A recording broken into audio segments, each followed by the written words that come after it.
Bonjour et bienvenue dans cette nouvelle Good News, Red Pill, on peut les appeler comme on veut. Oui, bienvenue parce que ça fait longtemps que j'en ai pas fait. Parce que vous savez que je suis occupée par l'hypnose régressive. Bon, j'ai vraiment pas mal de temps. Je suis en train de faire le site qui va correspondre à ça, où il va y avoir plein de nouveautés. Donc, je vous mettrai le lien dès qu'il sera prêt. C'est pas la peine que je mette le lien d'un site en construction. Je vous dis à tous et à toutes un très grand bonjour, un très bienvenue en fait. Depuis tout ce temps, je sais qu'on m'a posé la question en me demandant si j'allais bien, etc. Oui, je vais bien. Je vais bien, mais je suis très occupée. J'essaie de me prendre un petit peu de temps aussi pour moi, de m'en réserver un petit peu. Donc voilà pour ce qui est de ça. Alors, je vais aller plonger dans le... Je vais aller plonger, oui, je vais plonger dans le vif du sujet tout de suite. Euh, j'ai déjà fait d'ailleurs sur les enquêtes de HRE sur la chaîne Conscience Connectée, ma nouvelle chaîne, plusieurs enquêtes sur tout ce qui est médecine. Pourquoi? Parce que bah, c'est évident que c'est ma passion, c'est pas le seul point. Mais ce que je voudrais expliquer par là, c'est qu'il y a une très grande manipulation euh, parce que on s'adresse directement à la notion de vie, de mort, de bien-être, de très grand mal-être, de danger, de tout ce qu'on veut. C'est vraiment un carrefour extrêmement important. C'est une des bases de notre vie et qui peut nous préoccuper énormément et c'est tout à fait légitime. Alors, je vais rappeler quelques fondements parce que, voilà, il faut rappeler les fondements. Quand est-ce que ça a dérapé? Hein. Parce que pendant des siècles, bah oui, on n'a pas eu une médecine dite scientifique, sauf qu'on arrivait à se soigner. Je vous rappelle que les Grecs connaissaient déjà la pénicilline sans l'avoir nommée de cette façon-là et qui s'en servaient sur les blessures. Mais voilà, au XXe siècle, on a tout inventé, que depuis très longtemps, on utilise l'écorce de saule, qui est l'aspirine. Euh, Bref, quoi. Enfin, on avait toute une pharmacopée à portée de main sans dite explication scientifique. Et là, je reviendrai sur ce volet-là. Et donc, quand est-ce que ça a dérapé, toute cette pharmacopée qu'on connaissait? Je vais rappeler aussi des choses très naturelles. Il y avait le fait d'être beaucoup dehors, de s'aérer, l'héliothérapie. Il y avait énormément. L'héliothérapie, c'est se soigner par le soleil. Et oui, sans crème solaire en plus. Et quel... hein. Bref, on a fait des progrès, il paraît. Mais j'ai lu des tests d'héliothérapie de médecins très anciens. C'était intéressant. Et voilà, il y a eu un dérapage. Quand? Ben, au début du XXe siècle, à peu près 1910-1913. Ça s'est vraiment cristallisé en 1913. Pourquoi? Parce qu'il y a un monsieur qui s'appelait Roch Machin. Hein, donc tout le monde a compris qui c'était. Alors, Roch Machin, il était poursuivi pour une fraude. Et, c'est une petite histoire, ben, il a décidé que ben voilà, pour faire amende honorable, en tout cas, il a trituré ça avec la poursuite, etc. Il allait faire une fondation pour que cet argent-là, finalement, serve au bien commun. Ah, c'était merveilleux, n'est-ce pas? Le bien commun ciblé a donc été tout ce qui est soins de santé. Oh, mon Dieu, un ange passe. Entre parenthèses, l'histoire des fondations qui sont là parce que on a fait des trucs pas trop clairs et que on veut se racheter et que pour ça on va aller soigner la totalité de la planète. On l'a vu un peu plus récemment sous le nom d'un Bilou Bilou et qui, entre parenthèses, reparenthèse dans la parenthèse, a eu le génie de créer des virus pour vendre des antivirus pour les ordinateurs. Et je me pose la question, est-ce qu'il n'a pas contribuer ou financer la création de virus pour aller vendre ce que vous savez. Mais enfin, j'ai mauvais esprit, je le sais. Donc, on va laisser ça comme ça. C'est juste une question.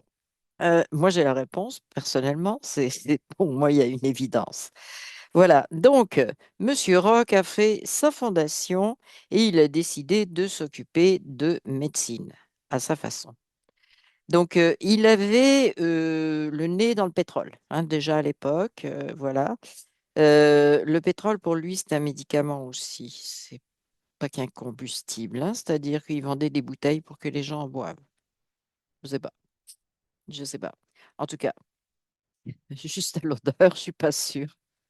En tout cas, il avait déjà, donc ça c'était une fraude, vraiment une fraude, et donc il a décidé de prendre en main la médecine et de créer ah, le saint homme des écoles de médecine. Yes, c'est-à-dire qu'il a mis la main basse sur l'enseignement de la médecine. Oh, il faut commencer à la base, il faut commencer par les formater. Et ensuite, il a créé aussi des hôpitaux. Bah oui, pour aller mettre tous les gens que ces nouveaux formés allaient ramasser pour, voilà. Bon. Mais ça s'est assorti de quoi? D'une interdiction qui a pris vraiment, qui a été vraiment cristallisée en 1919 partout à travers le monde occidental. On s'entend.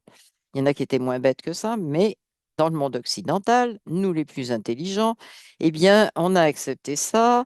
Enfin, les autorités ont accepté ça. C'est passé comme ça, sans que personne dise quoi que ce soit. Et donc, tout ce qui était médecine naturelle a été fauché, carrément. C'est interdit, ça sert à rien. Il n'y a rien là. On va aller vers l'industrie chimique, la pharmacologie chimique. Et pour aller vers cette pharmacologie chimique, ben, ils se sont associés avec des gens qui travaillaient à partir du pétrole. C'est encore le cas. OK? Bon, je sais que nous sommes des unités carbone d'après certains droïdes de certains films, mais quand même, faut pas charrier, hein. Donc voilà, la mainmise. Alors c'était bien parce que comme lui, il avait du pétrole et qu'il fournissait, etc., et qu'il avait des copains qui que quoi. Alors les copains venaient beaucoup d'Allemagne, hein, sous le nom de Bayer, Farben, etc., qu'on a retrouvé gentiment, si on peut dire ça, en 1940, 39-40, 45.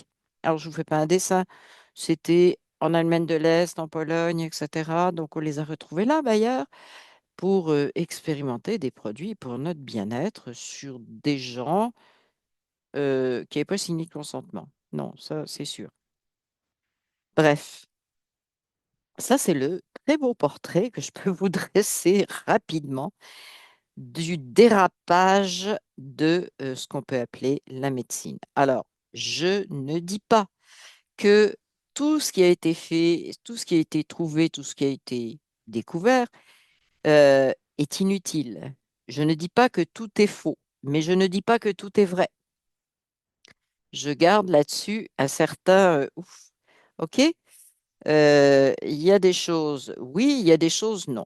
J'ai découvert hier une vidéo d'un médecin qui m'a un petit peu alerté, peut-être allumé pour parler de ça aujourd'hui. C'est qu'on est en train de découvrir, alors je vous laisse, je sais pas si je vais peut-être mettre le lien de la vidéo en dessous, c'est une vidéo de YouTube. Il dit que des chercheurs indépendants retravaillent sur l'aspirine, le truc, le vieux truc issu de l'écorce du saule et que donc ils ont prouvé que ça limitait au moins, au minimum, limitait les métastases cancéreuses. Alors lui, il explique le processus bon, physiologique, etc. Donc je passe par-dessus. Je vous mettrai le lien de la vidéo. C'est beaucoup plus simple. C'est une vidéo de 8 minutes, c'est très rapide. Mais c'est extraordinaire de voir que après tous les trucs qu'on a voulu nous faire avaler à 1000 euros la journée ou la dose ou 2000 ou 3000 ou je sais pas quoi, euh, on pourrait se servir de quelque chose qui coûte vraiment pas cher. On se demande pourquoi la recherche ne se focus pas là-dessus, surtout avec les déficits dans tous les pays qui ont un système public de santé. Alors, la Sécu, le ministère de la Santé au Québec, etc., tout le monde ne sait plus où il en est. hein, et les coûts explosent. Oui, bah, peut-être que, je sais pas moi, l'aspirine, par exemple, puis il y en a d'autres. L'hiver, hein, pas l'hiver, la saison, mais l'hiver, mais, oui, vous comprenez. Il y a plein de choses à explorer qui ne coûtent que très peu. Donc en fait, cette dérive était préparée vraiment d'avance, hein, bon, c'est même plus une dérive, c'est quand est-ce que ça a mal tourné? Eh bien, ce mauvais tournant, il a été pris, bah, on s'en doute, hein, pour le profit. L'efficacité, non, pas vraiment, hein. On a vu, c'est vraiment le profit. Et je n'ai rien contre le fait que on soit un homme d'affaires honnête, un homme d'affaires qui apporte sa contribution. Je n'ai rien contre ce fait-là. Ça, on s'entend là. J'en ai contre le fait qu'on manipule pour faire de l'argent en se foutant éperdument du bien-être, des solutions simples, des solutions à portée de tout le monde, etc. C'est tout. Mais après, ben oui, il y a probablement quelques solutions qui ont un coût plus important, mais quelques. J'ai dit quelques, j'ai pas dit toutes. On a sous-exploré volontairement, mais en fait, toute cette histoire, c'est une histoire globale parce que tout ce système de santé publique, on va le dire comme ça, est un système de santé privé qui est financé par les impôts. Donc en fait, c'est la même chose que quand on dit les Américains, ils n'ont pas d'assurance santé, ils ont des assurances privées. Nous aussi, sauf que c'est le gouvernement qui le gère. Et je ne suis pas sûre que quand c'est au niveau d'un gouvernement, en tout cas quand je vois comment ça tourne ici au Québec, c'est de la centralisation, c'est du communisme appliqué pur et dur. Je ne suis pas sûre que quand c'est dans les mains de l'État, que ça soit plus équitable, que ça soit plus mieux géré, etc. Je suis vraiment pas sûre. Disons que bah, je pense que c'est pas ça. Je pense que c'est mieux géré, possiblement dans le privé, même s'il y a des profits, mais dans le public, voilà. Mais il n'y a pas de public, hein. Il n'y a pas de public, il y a que chaque individu est un payeur. Impôt, pas impôt, tout le monde paye de la TVA, tout le monde paye toutes ces taxes-là, ces taxes ajoutées. Donc, il y a pas personne ne s'en sort, en fait, à part deux, trois personnes qui ne consomment strictement rien ou qui peuvent pas, mais personne ne s'en sort. Tout le monde finance ce système. Donc, OK, allez me parler de oui, oui, chez nous, c'est gratuit, mais non, c'est pas gratuit, on paye cher, on n'a pas de regard sur ce qu'on paye, on n'a pas de contrat non plus qu'on peut examiner en disant bah, moi, ça m'intéresse, ça m'intéresse pas. Ça, je le prends, ça, je le prends pas. Cette année, je fais ça. Quand je renouvellerai, je verrai bien mes besoins, etc. On ne peut rien faire. On est captif. Quand j'ai dit communiste, c'est communiste, hein. C'est pas une illusion. Donc là, on décide que c'est comme ça que ça se passe. Et ben, c'est comme ça que ça se passe. C'est comme ça qu'on prend les rendez-vous. C'est comme ça qu'on prend les rendez-vous, etc., etc. Donc voilà. Et en plus, bah, la gestion est tellement énorme puisque c'est l'État donc qui veut se mêler d'absolument tout, de tout connaître, de tout savoir, de tout gérer, de tout régulariser, le prix des services, etc. C'est un gros voilà. Et donc nous, ce que je voulais dire là-dedans, on est quoi? Ben, les esclaves qui payent un système. Tout simplement. On est tributaire de ce système, on y contribue, on le renforce, on n'est pas content parce qu'on n'a pas assez de services, donc ouah, il faut nous en donner plus, donc nous ponctionner plus d'argent au besoin. Et ce qui est embêtant aussi, c'est qu'on n'a pas de contrôle sur ce qu'on nous propose, hein. C'est-à-dire que, bon, ben, tel truc est approuvé par le gouvernement, et là, je parle des agences de médicaments, les agences de tout ce qu'on veut, d'approbation, de mise en marché. Tel truc est approuvé, bah, c'est ça qu'on nous donne, et puis on n'a pas vraiment de d'alternatives proposées, sauf si on fait nos recherches. Mais c'est pas toujours évident pour tout le monde. Euh, Puis quand je dis approuvé, on a même eu des produits pas approuvés qui maintenant se retrouvent en injection annuelle. On ne sait pas s'il y a une approbation entre les deux. Je vous le dis tout de suite, hein. Grippe plus coco. Bon, on ne sait pas si le truc coco, il a été approuvé. Depuis, on n'a aucune nouvelle. Personne ne fait de recherche sur pourquoi on a mixé ça avec. Est-ce que c'est différent? Est-ce que c'est la même chose? Est-ce qu'on est encore dans la vieille vente de fumisterie? À mon sens, oui.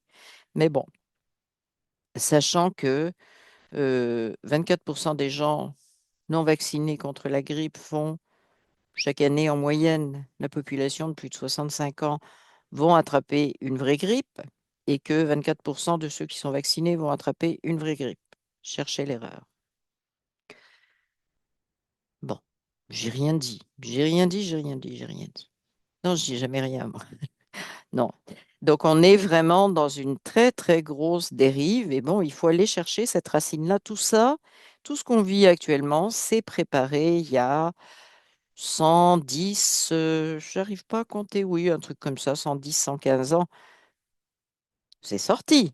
Mais la préparation s'est faite bien en amont de ça parce que oui, on a eu une interdiction, bon, des vitamines, des recherches sur les vitamines, donc d'un certain nombre de plantes, de tout ce qui était thérapie naturelle. Je sais que par exemple, l'héliothérapie a été interdite en 2019, fin 2019.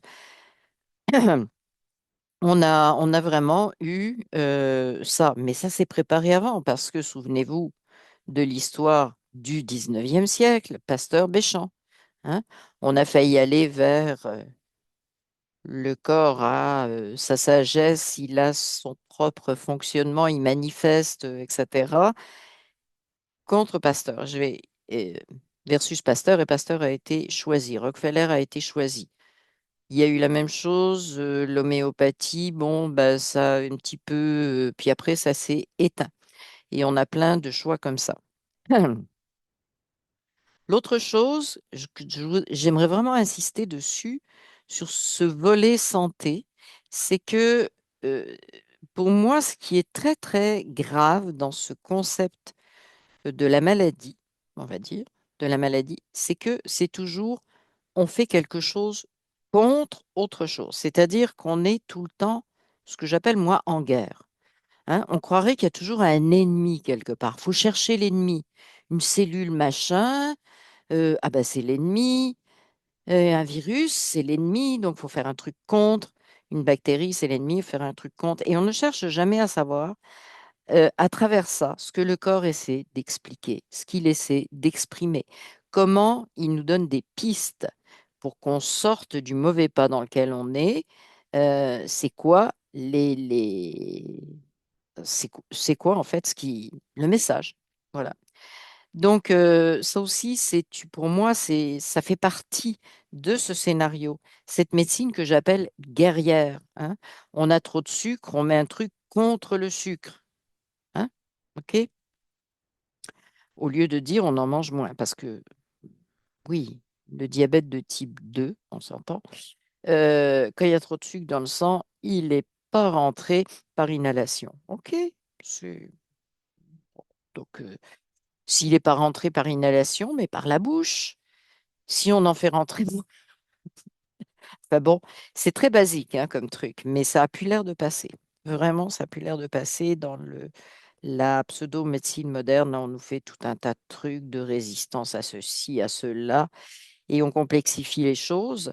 On en donne un petit peu de cette complexité au public hein, pour qu'il soit suffisamment en train de se dire, ah mon Dieu, oui, mais c'est une science, mais comme je ne comprends pas tout, ça c'est une merveilleuse manipulation. On me donne des trucs scientifiques, mais comme je ne comprends pas tout, eh bien, je vais croire ce qu'on me dit en plus. Et voilà.